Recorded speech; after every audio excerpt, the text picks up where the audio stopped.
Opa, tudo bem? Espero que sim. A aula hoje é sobre arte na pré-história. Como nós havíamos explicado no vídeo passado, essa aula é a aula 1 de um projeto bem interessante do nosso canal que vai privilegiar a explicação do livro História da Arte da Graça Proença.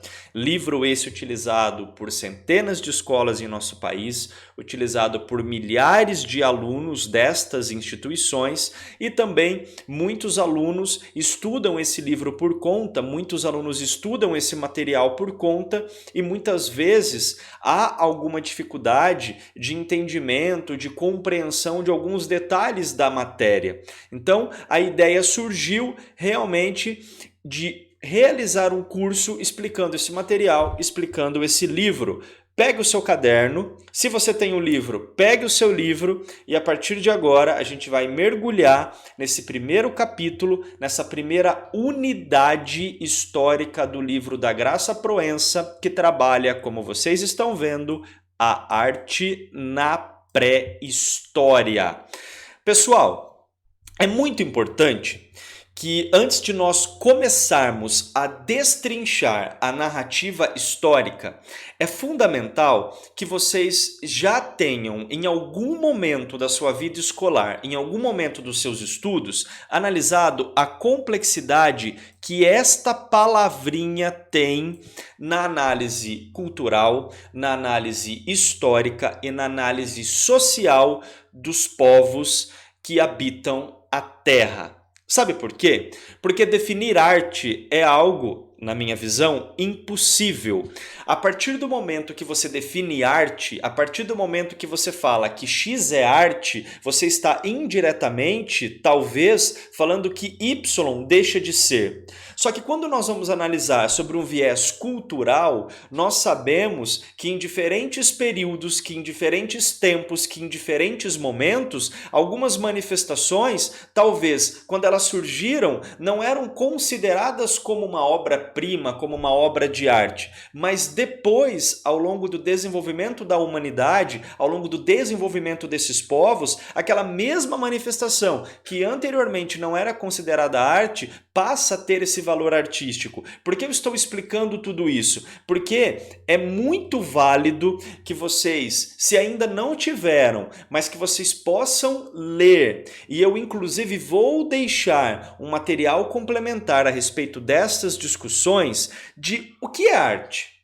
O que seria isso que a gente chama de arte? Será que a gente pode definir, que a gente não pode definir? Porque a partir do momento que você tem em mente essas discussões, você consegue muito facilmente interpretar e entender todos os capítulos que nós vamos estudar no livro da Graça Proença. Porque vocês vão perceber ao longo do nosso curso que isso que a gente vai estudar nessa aula é muito diferente do que vai estar daqui a 20 capítulos, do que a 25 capítulos, do que a 30 aulas. Porque realmente a concepção cultural, a concepção histórica, as vivências e todas as transformações sociais também alteram aquilo que nós chamamos de arte, beleza? Bom, também tem um outro elemento importante de ser explicado, que é esse conceito chamado pré-história.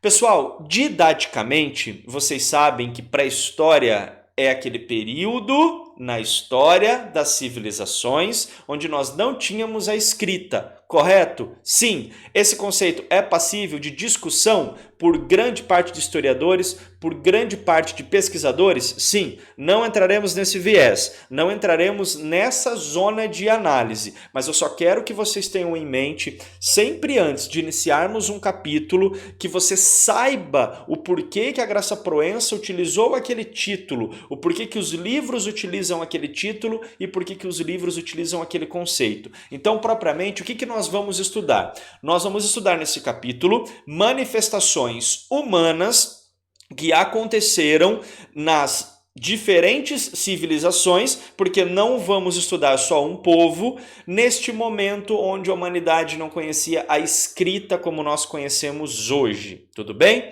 Bom, esse período da pré-história, ele pode ser dividido a partir do desenvolvimento técnico. Então, qual é a unidade de medida para que nós possamos realizar essas divisões. O desenvolvimento técnico. Nós podemos dividir em 3 momentos. Um primeiro momento chamado paleolítico, um segundo momento chamado neolítico e um terceiro momento chamado idade dos metais. Professor, eu não tenho ideia do que é o paleolítico, eu não tenho ideia do que é o neolítico, eu não tenho ideia do que é a idade dos metais. O ideal é que vocês sempre tenham ao lado um livro de história geral, um livro de história do Brasil e um livro de filosofia. Porque, vez ou outra, nós vamos precisar desses conhecimentos interdisciplinares, tudo bem? Então, se você não tem a menor noção do que é o paleolítico, do que é o neolítico e do que é a idade dos metais, pausa agora essa aula, vai no teu livro de história, faz uma pesquisa breve e depois retorna. Porque a partir do momento que você tem esse prévio conhecimento, você consegue de uma forma muito mais tranquila entender o conteúdo que nós vamos trabalhar nessa aula, beleza? Então vamos lá. Nós temos um momento chamado pré-história,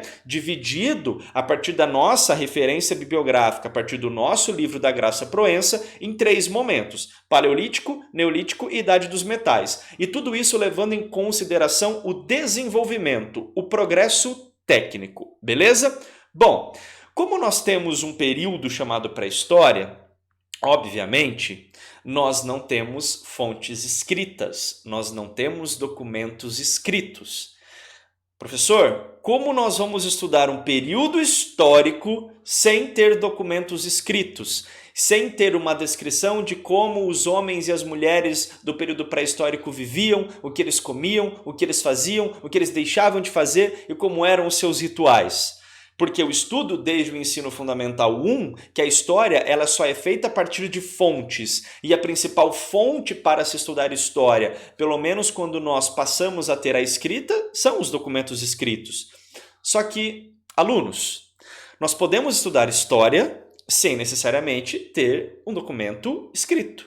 Nós temos uma infinidade, uma complexidade de fontes. Nós temos fontes materiais, nós temos fontes relacionadas, por exemplo, a algo imaterial, como o próprio som. Então imagina que você está estudando um discurso presidencial, só que esse discurso presidencial ele não foi escrito. Esse discurso presidencial ele está em um áudio, por exemplo, do seu WhatsApp. Aquilo é uma fonte histórica, aquilo é uma fonte material, você pode fazer uma análise, você pode transcrever, mas a sua fonte primária é um áudio do Facebook, então, áudio do WhatsApp. Então eu quero que vocês entendam que nós temos uma série de fontes que extrapolam esse conceito da fonte escrita, beleza? Bom, como nós não temos fontes escritas, como nós estudamos esses 3 períodos a partir de informações de pesquisas em sítios arqueológicos. Mas, professor, o que seriam esses sítios arqueológicos? Por que esses sítios são importantes? Por que eu não posso deixar de lado o estudo desses sítios? Porque são lugares onde nós encontramos vestígios históricos de populações humanas. Nós temos inúmeros sítios arqueológicos no Paraná, nós temos inúmeros sítios arqueológicos no Brasil, nós temos inúmeros sítios arqueológicos pelo mundo. Mas, professor, o que significa sítios arqueológicos? Pessoal, eu trouxe uma descrição muito simples para vocês, tá? O que chamamos de sítio arqueológico é um local onde foram encontrados vestígios de ocupação humana, seja esta ocupação antiga ou recente. Já existem mais de 20 mil sítios arqueológicos registrados em território brasileiro, de acordo com o IPHAN. Perceberam que o sítio arqueológico, ele tanto pode conter vestígios de ocupação humana, seja muito antiga ou mais recente? Notaram essas diferenças? Ou seja, você pode fazer uma viagem arqueológica, chegar a um sítio arqueológico que data do século XIX, ou você pode fazer uma viagem arqueológica e entrar em um sítio arqueológico que data, por exemplo, do século X a.C. Então, independe o período, nós estamos falando de um local, e nesse local você encontra informações históricas, informações antropológicas, informações arqueológicas a partir desses vestígios que nós podemos encontrar. Correto? Perceberam que no Brasil nós temos milhares de sítios? E esses sítios, eles são registrados de acordo com as regulamentações do IPHAN. Professor, mas eu não sei o que é esse IPHAN, eu não tenho ideia do que é isso. Pessoal, o IPHAN, que o símbolo está aparecendo aqui para vocês, inclusive vou demarcar o símbolo, é o Instituto do Patrimônio Histórico e Artístico Nacional. É uma autarquia federal do governo brasileiro, criada em 1937, durante o governo do Getúlio Vargas. Vinculado ao Ministério do Turismo, cabe ao IPHAN proteger e promover os bens culturais do país, assegurando sua permanência e usufruto para gerações presentes e futuras, buscando a preservação dos tesouros da cultura nacional. Então é um instituto que cuida, como o próprio nome diz, do patrimônio histórico e artístico nacional. Faça uma pesquisa breve. Analise se na sua cidade ou na região que você mora tem algum patrimônio, tem algum sítio arqueológico, tenha algo que é registrado, tenha algo que é regulamentado segundo esta instituição governamental chamada IPHAN. E percebam que ele foi criado em 1937. Professor, o porquê que ele foi criado durante o governo do Getúlio Vargas? Vamos fazer uma análise histórica agora? Me permitem isso? Pessoal, o governo do Getúlio Vargas, extremamente nacionalista, correto? Como que você desperta o nacionalismo segundo o viés de alguns pensadores nesse momento durante o governo de Getúlio Vargas? Uma das formas, tá bom? Valorizando o seu país. Só que eles olhavam e não tinham nenhum instituto que cuidava dos patrimônios históricos brasileiros. E isso levava a uma indagação. Como que eu vou motivar os brasileiros a cultuar o seu passado, a cultuar a sua história, se nem o nosso governo tem um instituto que cuida do patrimônio histórico brasileiro? Então, a partir desse momento, eles passam a pensar em uma forma institucionalizada, regulamentada, para que eles pudessem cuidar, para que eles pudessem registrar, para que eles pudessem administrar o patrimônio histórico-artístico nacional. Então, você pode, como eu sempre falei desde o começo da aula, fazer a interdisciplinaridade entre as disciplinas, a interdisciplinaridade entre as áreas, correto? Bom, então sabemos que estamos estudando um momento dividido em 3 períodos e que as nossas fontes estão pautadas nos sítios arqueológicos, correto? Bom, só que o que nós encontramos nesses sítios? E a partir de divisões, o que nós encontramos que diferencia o Paleolítico do Neolítico, da Idade dos Metais? E é exatamente o que a gente vai começar a perceber a partir de agora, tudo bem? Então imagina, nós estamos nos teletransportando no tempo, voltando para a pré-história, voltando para analisar como aqueles homens e aquelas mulheres viviam. Voltamos agora ao Paleolítico, também chamado de Idade da Pedra Lascada. Olha a imagem da pedrinha lascada para vocês analisarem aqui, daquele homem, daquela mulher lascando a pedra, fazendo um instrumento cortante, tanto para cortar carne quanto para fazer os seus instrumentos, o que seria a tataravó das nossas facas atuais. Pessoal, nesse momento, é claro que aqui não é uma aula de história propriamente, mas nesse momento é importante você ter algumas informações sobre o Paleolítico. Você entender que nesse momento as comunidades humanas eram nômades ou seminômades. Você entender que nesse momento ainda você não tem a prática desenvolvida da agricultura, você não tem ainda a domesticação de animais, os povos eles estão começando a conhecer o que a gente chama de fogo. Então, não era uma cultura extremamente complexa. Eu não gosto do termo cultura inferior e superior, podemos usar o termo cultura menos complexa e mais complexa. Dessa forma, não estamos desqualificando. Não quer dizer que algo menos complexo é pior do que algo mais complexo. complexo. Muitas vezes o arroz e o feijão, quando ele é bem feitinho, sem nenhum tipo de enfeite, ele é muito melhor do que uma comida sofisticada, não é mesmo? Então não quer dizer que algo menos complexo é pior do que algo mais complexo, correto? O problema é quando você chama uma cultura de inferior e uma cultura de superior. Aí tem um problema muito sério, um problema muito grave. Então, você sabendo que no Paleolítico nós tínhamos uma cultura, uma forma de vida muito diferente da que nós temos hoje e muito diferente da que nós teremos no Neolítico, você já começa aqui a começar a entender um pouquinho da cabeça desses homens, dessas mulheres no período Paleolítico, tudo bem?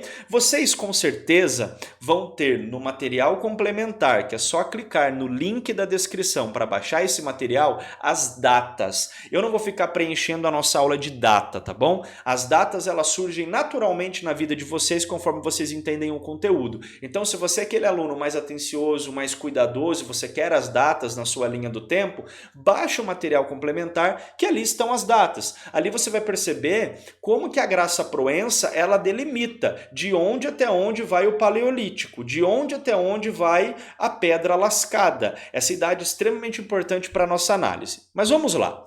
Galera, vocês estão percebendo que nesse período, na idade da Pedra Lascada, nós temos o momento das primeiras manifestações artísticas. Professor, qual foi a primeira manifestação artística? Foi a dança? Foi a música? Foi a pintura? Pessoal, isso também é objeto de análise. Sabe por quê? Porque as manifestações artísticas que nós temos registro são as manifestações rupestres. É a pintura parietal, a pintura das paredes, a pintura mural, a pintura das grutas, a pintura das cavernas. Mas não quer dizer que foi a primeira manifestação artística que o homem pré-histórico fez, que a mulher pré-histórica fez. Pode ser que antes deles registrarem qualquer coisa numa parede, numa gruta, numa caverna, eles tenham feito uma forma de dança ritual. Pode ser que eles tenham imitado o som de animais e criado o que hoje nós chamamos de música. Então é muito difícil nós precisarmos qual foi a primeira manifestação artística que surgiu, mas nós temos o registro das primeiras manifestações históricas que sobreviveram ao tempo. E essas manifestações, obviamente, são as pinturas, tá bom? Bom, essas pinturas encontradas em grutas e cavernas. Quais as principais? E agora pensando em você, aluno que está assistindo essa aula e que vai fazer uma prova ou da escola, ou do vestibular, ou do Enem, ou de concurso público, ou de algum processo seriado. Quais os principais sítios arqueológicos, lembra dos sítios arqueológicos? Que nós encontramos estas pinturas, encontramos estas obras, segundo o livro da Graça Proença. Lembrando que a análise da Graça Proença, sobretudo nesse início do material, é uma análise muito eurocentrista, muito pautada realmente, tanto em informações como em sítios arqueológicos, daquela educação artística mais tradicional, se pautando muito na análise europeia. Vocês viram que só no Brasil nós temos mais de 20 mil sítios arqueológicos. Claramente que não todos, obviamente que não todos, fazem referência para a história brasileira. Só que grande parte faz. Inclusive, se você for até a Serra da Capivara, no Piauí, você vai encontrar muitos lugares preservados historicamente como sítios arqueológicos direcionados à questão da pré-história. Só que os sítios arqueológicos que ela foca no nosso material no início são os sítios arqueológicos, sobretudo europeus.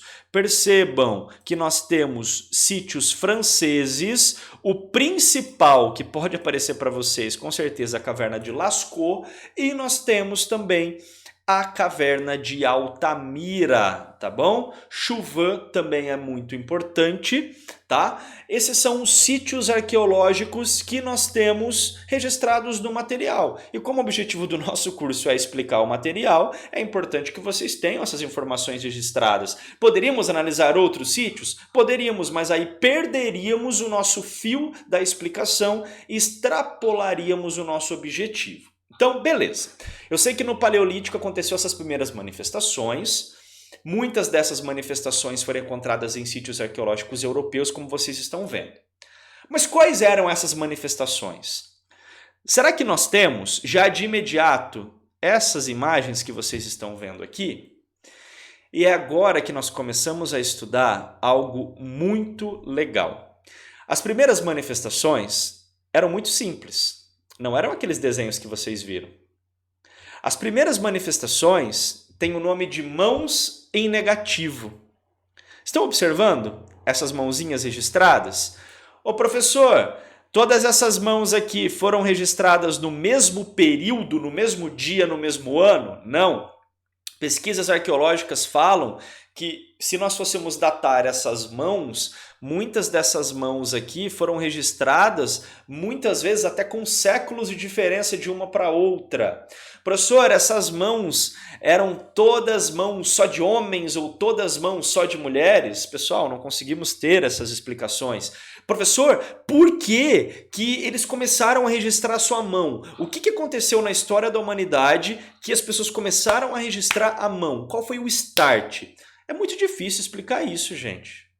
Nós não temos um relato dizendo que no dia X, no ano X, no século X antes de Cristo, na região Y, um homem ou uma mulher percebeu que estava com a mão suja, bateu essa mão na parede e ficou registrada. É muito complicado, a gente não tem essas informações. Nós sabemos, por pesquisas arqueológicas, como eles podiam fazer essas manifestações. Como eles podiam gravar essas suas mãos. Agora, as explicações de por que o homem gravava essa mão, de por que a mulher gravava essa mão, qual era o intuito, qual era o significado, é muito difícil de nós aqui afirmarmos com certeza uma hipótese, gente. É muito difícil nós defendermos aqui uma teoria. Tanto é que a Graça Proença ela não coloca em nenhum momento uma certeza. O homem fazia a manifestação mãos em negativo por isso e por aquilo. Nós não temos essas informações. O fato é que nós temos uma explicação para o nome. A Graça Proença usa em seu livro a seguinte explicação. Vocês já viram as câmeras fotográficas antigas que tinha o tal do negativo, que você batia as fotos, tirava o negativo, levava para uma empresa, a empresa fazia aquilo que nós chamávamos de revelar a foto a partir do negativo e você tinha a fotografia. Vocês já viram aqueles negativos? Aqueles negativos, ele tem uma cor avermelhada, como vocês estão vendo, e aparece só as silhuetas das imagens, o contorno das imagens, e a partir daquilo que você extrai o que chamam de revelar a foto. Não lembra muito essas imagens? Só as silhuetas das suas mãos? Não lembra muito? Outros também já havia essa explicação, isso foge um pouquinho do livro da Graça Proença, mas já havia a explicação de que a mãozinha negativo é por conta do sinal. Negativo, pare, não continua. Lembra da propaganda, não use drogas? Tinha a mãozinha negativo e um corte na mão? Claro que isso é muito difícil de nós batermos o martelo e falarmos aqui com toda certeza sobre essas manifestações. O fato é que nós temos essas manifestações registradas. Algumas hipóteses de como eles faziam. Obtinha-se um pó colorido a partir da trituração de rochas. A partir do momento que tinha esse pó, por um canudinho de madeira ou de osso, soprava-se esse pó sobre a mão encostada na parede da caverna e ficava essa silhueta. Então pega seu tubinho de caneta, moe um giz coloridinho, coloca o pozinho do giz no tubinho de caneta, coloca a sua mão na parede do seu quarto, vai com esse tubinho e sopra. Vai bater essa nuvem de pigmento na sua mão e na parede. Você vai tirar a mão, vai ficar só a gravação da silhueta, só a gravação do contorno. Muitas provas chamam essa forma de nebulização, a nuvem de pigmento, que inclusive muitos associam em textos e em estudos em questões de vestibular e de Enem, o que seria hoje o que nós fazemos com o spray, porque você pega um spray, você chacoalha e você dispara na parede, dispara no muro. É como se você estivesse disparando também uma nuvem de pigmento no muro, uma nuvem de pigmento na parede, tudo bem? Essa era uma forma. Você tinha outras formas também. O homem está com a mão suja, seja de sangue ou de qualquer outro pigmento, ele vai lá e grava na parede. Fato é que nós temos essas manifestações como as primeiras manifestações, correto? Só que nem só disso viveu o homem no Paleolítico. No Paleolítico, nós também tivemos as pinturas naturalistas. Vamos muito precisar desse conceito chamado naturalismo. Por quê? Porque, além das mãos em negativo, nós tínhamos desenhos e pinturas. Esses desenhos e pinturas eram naturalistas. Mas o que significa pintura naturalista, desenho naturalista?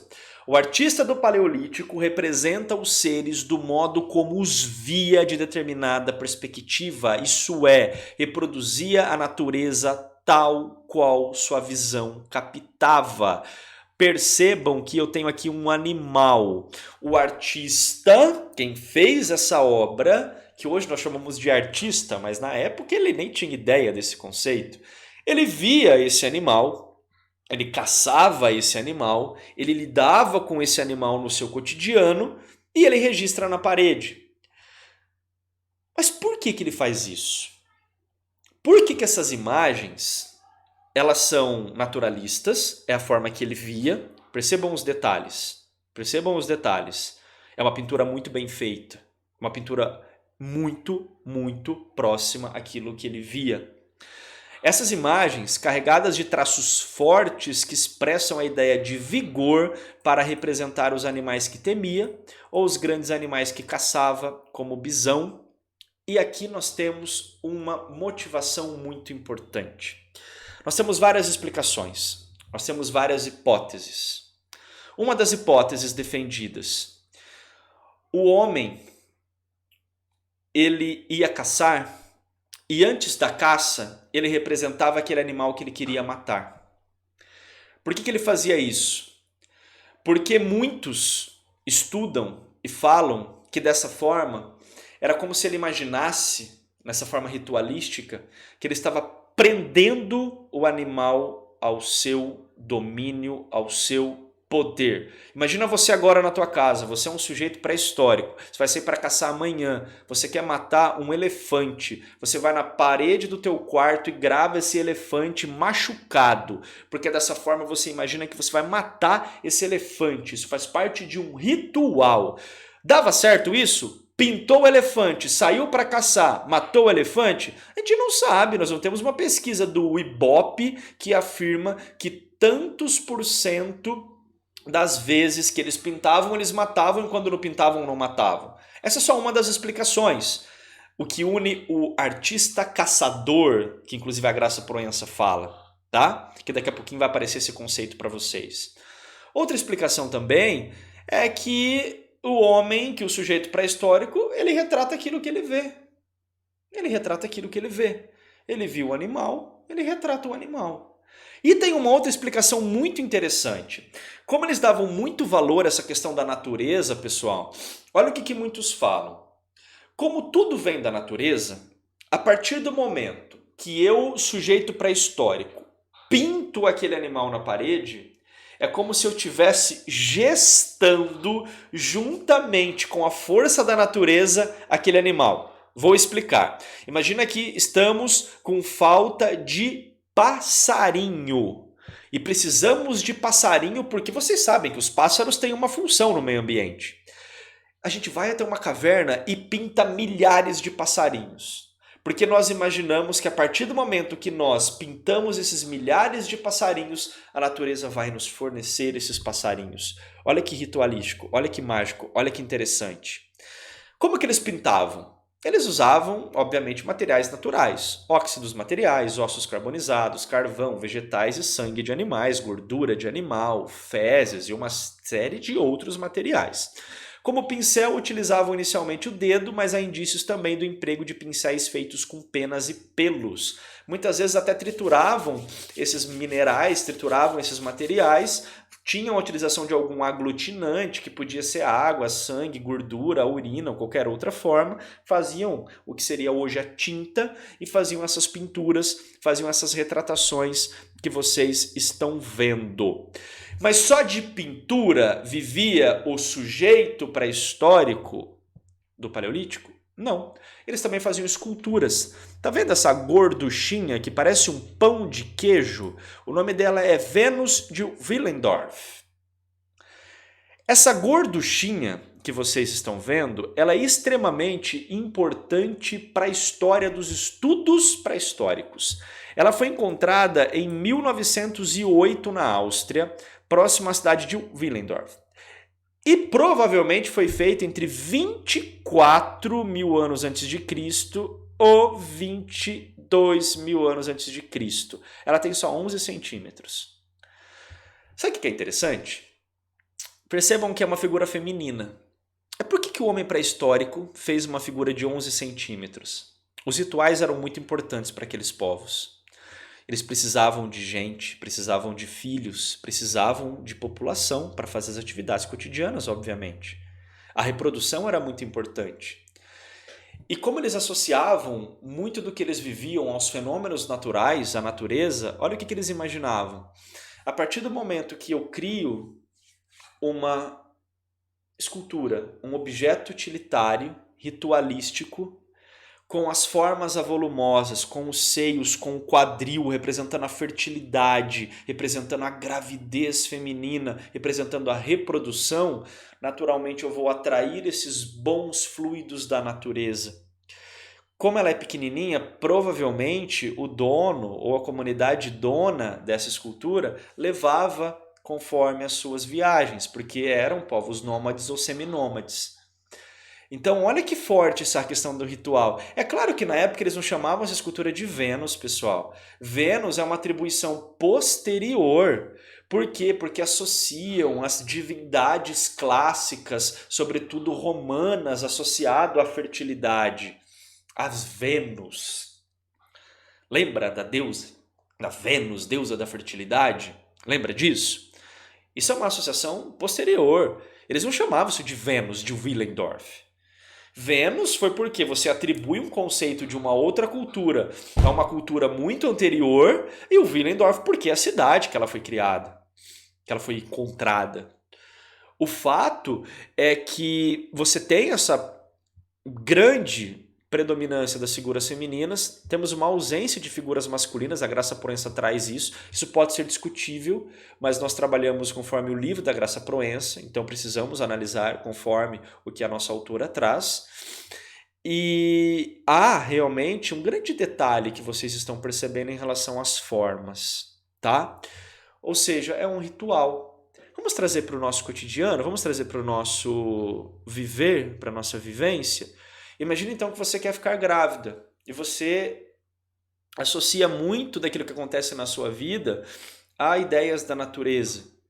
E você reproduz aquilo que eles fizeram na pré-história.